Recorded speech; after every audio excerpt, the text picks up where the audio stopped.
자, 지난 시간에 아리스토텔레스 플라톤 차이점 얘기하다 말았는데, 이 두 번째 강의입니다. 아리스토텔레스.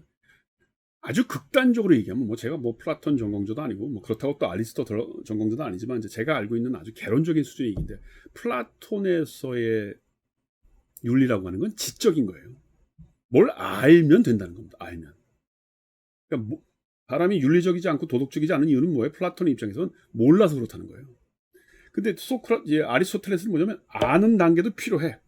그렇지만 그걸 실천하지 않으면 아무 소용이 없다는 겁니다. 그러니까 지적인 단계와 행동하는 단계를 둘을 나눠요. 그리고 아리스토텔레스는 행동하는 단계, 이게 더 중요하다고 보는 거예요. 요 차이예요, 사실은. 그러니까 국가도 어떻게 보면 이렇게 이념적인 상으로서의 국가를 플라톤이 얘기했다면, 아리스토텔레스가 얘기하는 정의로운 국가라는 건 인간과 인간 간의 관계예요. 이 니코마스 윤리학의 8권과 9권에 보면 그 프렌드십, 그다음 무슨 이 사랑, 이런 거에서 얘기를 한단 말이에요. 그러니까 프렌드십이라는 게 뭡니까? 인간 간의 어떤 우애라는 거예요.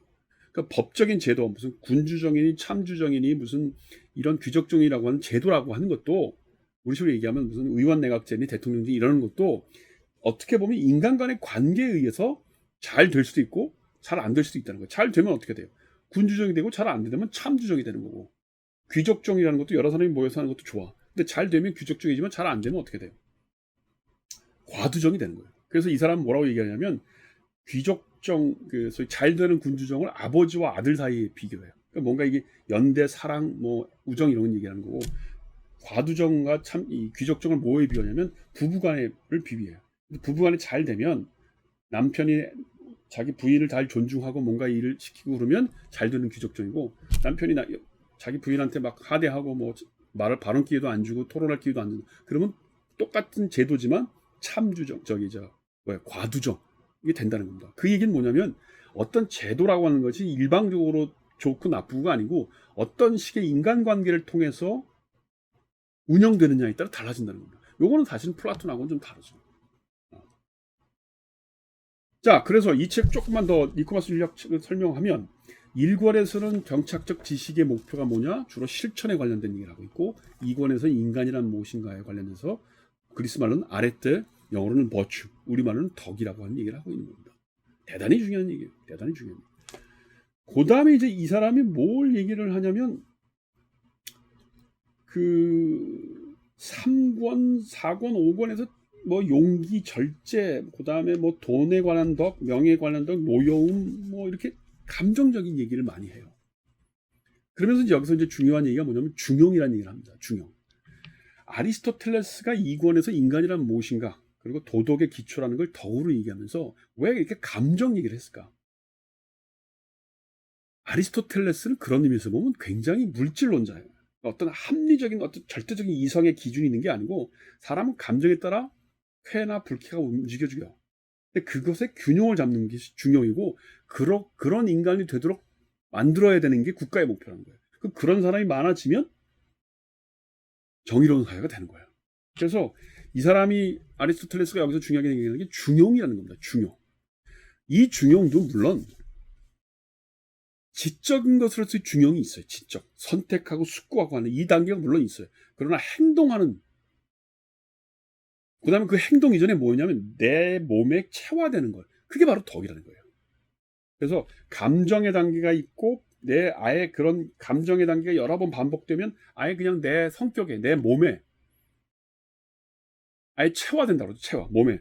그 단계가 있어요. 그러니까 아주 극단적으로 보면 지적인 단계, 그 다음에 감정에 따라서 왔다 갔다 하는 단계, 그 다음 내 몸에 체화되는 단계, 그 다음에 실천 단계, 이렇게 한 4가지로 나는 구분을 할 수 있다고 봐요. 그러니까 플라톤은 주로 지적인 단계에서 강조점을 뒀다면, 아리스토텔레스는 이 4가지 단계를 다 얘기하고 있는 거예요. 그래서 그런 사람들이 중용을 거치는 중요한 단계다, 이런 얘기입니다. 그리고 5장을 빼고 다시 그 8장, 9장 가면 아까 얘기했지만 이제 친애라고 하는 프렌드십에 대해서 주로 얘기를 하면서 뭐라고 얘기하냐면, 어떤 정치 체제라고 하는 것과 국가의 성격이라는 것도 이런 프렌드십처럼 상호관계에 의해서 이루어진다고 하는 거예요. 이 얘기도 뭐냐면, 정치 제도는 이제 정치학이라는 책에도 훨씬 더 자세히 나오겠지만, 기본적으로는 인간의 감정적인 구조하고도 관련되어 있다고 보는 겁니다. 헤겔이 법철학의 첫 번째 이 시작을 뭐라고 쓰냐면 일륜성의 책이라는 말을 썼어요. 일륜성. 내가 보기엔 아리스토텔레스 냄새가 물씬 풍기는 제목이에요. 일륜성이라는 게 뭐예요? 지틀히카이트인데 그걸 영어로 옮기면 히스토리컬 혹은 컬처럴 지틀히라고 하는 독일의 형용사가 영어로 얘기하면 히스토리컬 혹은 컬처럴이라는 뜻이에요. 그리고 그건 뭘 얘기하냐면 살기 좋은 공동체라는 뜻이에요. 그러니까 폴리스, 굿 폴리스 그런 뜻입니다. 이 영어로 얘기하면 뭐 조금 차이는 있어요. 그런데 그 아리스토텔레스는 그것이 인간의 덕성으로부터 시작된다고 한다면 비슷하게 헤겔은 이제 인간의 사랑의 단계부터 시민 사회를 거쳐서 국가로 움직인다고 생각해요. 그런 차이는 좀 있어요. 그러나 기본적으로 그러니까 헤겔은 계약 관계를 통해서 국가가 이루어진다고 하는 그런 단계를 얘기한다면 아리스토텔레스는 기본적으로는 그런 단계나 계약적인 논리는 없어요. 그러나 그럼에도 불구하고 중요한 두 사람의 공통점 뭐냐면 좋은 공동체, 좋은 국가라고 하는 건 인간의 감성적인 요인이 내재돼 있다. 그게 있어야만 된다라고 하는 걸 강조한 거예요. 이 부분은 홉스나 로크하고는 전혀 다르죠. 나중에 우리가 근대 이 클래시컬 리볼루션을 하면서 홉스의 국가관 혹은 로크의 국가관 배우겠지만 또 칸트의 국가관도 배우겠지만 그런 감성적인 거 가지고 국가를 만들어내는 게 아니라고 보는 겁니다. 이 차이예요. 그래서 제가 누차 강조하지만 아리스토텔레스를 모르고는 근대 정치나 현대 정치를 이해할 수 없다. 그 중에서도 아리스토텔레스 가장 중요한 게 뭐냐? 니코마스 윤력이다. 그 중에서도 어디가 중요하냐? 2장 덕성. 그 다음에 8, 9장 친애에 관련된 거예요. 자, 그 다음에 이제 마지막으로 뭐가 나오냐면 정의론이 나와요. 이게 5장입니다. 이것도 어마어마하게 중요한 거예요. 5장 저스티스. 뭐 거기에 뭐 산술적 정의, 분배적 정의도 나오고 그다음에 뭐 시정적 정의, 뭐 여러 가지 그 분류들이 많이 나와. 그러니까 이제 정의라는 게 뭐냐면 우리 식으로 얘기하면 사람을 덕성스럽게 만들어서 서로 간에 이 어떤 덕이 오가는 프렌드십이 유지가 되는 인간관계를 만드는 게 가장 중요해요. 그게 좋은 사회예요.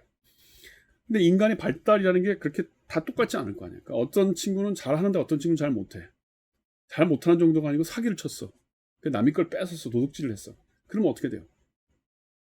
그거를 원상태로 돌려놓는 거죠.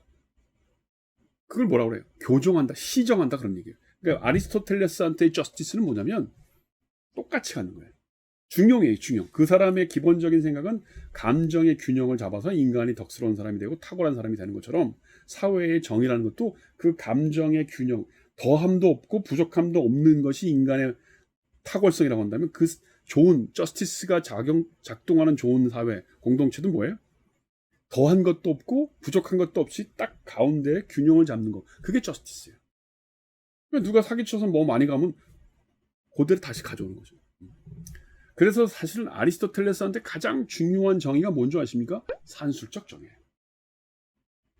이거 대단히 중요합니다. 산술적 정의라고 하는 것을 중요하게 생각했어요. 그리고 아주 드물게 살짝 분배적 정의라는 말을 해요. 그런데 분배적 정의는 뭐라고 얘기를 하냐면 다른 것을 다르게 분배하는 거라고 하고 산술적 정의는 같은 것을 같게 분배한다는 겁니다.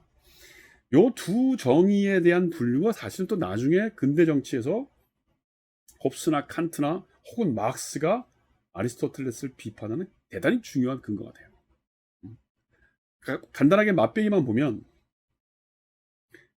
산술적 정의에서 아리스토텔레스는 뭐라고 얘기하냐면 예를 들어서 집 한 채와 구두를 몇 켤레를 교환하면 되느냐 이 얘기를 논의해요. 5장에서. 그러면서 가장 중요하게 내세우는 기본 전제 조건이 뭐냐면 프라이스를 얘기해요. 프라이스. 가격이 있을 거 아니야. 집 한 채가 100만 원이라고 하자. 그리고 구두 한 켤레가 10만 원이라고 하자. 그러면 그 프라이스에 따라서 10켤레의 구두를 한 채의 집과 교환하는 것이 산술적 정의다. 왜냐하면 비례와 균형이라고 했으니까. 이 부분을 나중에 마르크스가 자본론에서 물신숭배와 그 비밀이라는 데서 신랄하게 비판합니다. 그게 뭐예요? 사용가치와 교양가치를 아리스토텔레스가 구분하지 못했다는 거예요. 대단히 중요한 얘기입니다. 나중에 자세히 하겠습니다. 그 다음에 분배적 정의라는 것도 뭐냐면 다른 것을 다르게 분배하는 거예요. 적절한 예가 될지 모르지만 예를 들어서 군대에 나가서 똑같이 전과를 올린 두 사람이 있다. 왜냐하면 그때는 전쟁 사회였으니까. 한 사람은 군인이고 한 사람은 농부였어. 똑같이 뭐 10명의 포로를 잡아와서 전과를 올렸다. 이랬을 때 어떻게 포삭을 하는 것이 정의로운 거냐. 이 문제. 그러니까 말이 많죠. 예를 들어서 군인은 우리 조교 선생 같으면 어떡하겠어요? 군인을 더 포상할 만해요? 농부를 더 포상할 만해요? 전 농부를. 왜? 군인은 당연히 자기가 해야 할 일이고, 일이고, 농부는 그런 일이 아닌데도 음. 불구하고 나라를 위해 나라를 위해서 했기 때문에 뭐 그것도 하나의 논리죠. 그렇지만 또 반대로 생각하면 군인은 사람을 이렇게 잘 잡아왔는데 농부가 잡아온 사람은 막 다쳐서 별로 포로로서 노예로 쓸 수가 없어. 이제 뭐 이런 식의 어떤 것도 있단 말이에요. 그래서 이 분배적 정의에 대해서 논란이 많아요. 왜냐하면 그때그때 다르니까 기준이 없어서. 그래서 근대 정치에 오면 특히 홉스나 칸트에 오면 분배적 정의에 대한 논의를 하지 말자고 그거는 정의에서 빼자고 하는 논의가 나와요.